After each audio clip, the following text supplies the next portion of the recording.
Matur nuwun wilujeng Niskala Genduk niken wis ngaturake setya tuhu ya Mak. Ya dikutang-kutang so yen Mbak niken ketemu jodoh entuk priya sing bener-bener setya tuhu karo panjenengane. Amin ya rabbal alamin. Kaya ngono kuwi.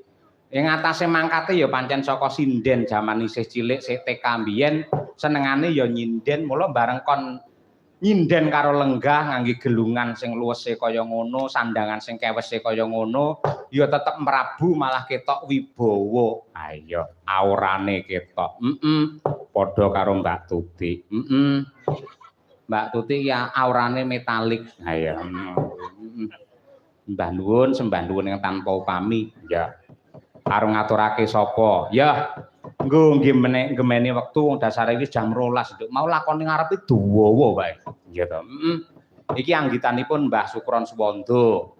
Lampanipun Wahyu Kamulyan utawi Pandhawa Sesuci. Wah iya.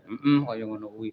Penuh dengan intrik-intrik, sok-sok malah kaya sinetron, ora tahu to wayang critakne kakange nyenengi karo adine dhewe bar kuwi dicolong terus disandra ngangge pedang ngono iki eneke lak nang film. Ya, kaya ngono kuwi. Sapa sing diaturi nembang? Nyuwun tulung sing klasik meneh karo Ibu Sukesi Rahayu. Ya. Nembang apa? Bu Kesi.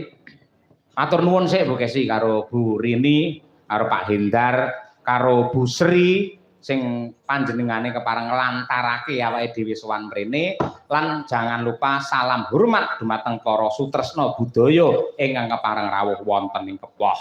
Monggo. Lawuh teri sayure lodeh.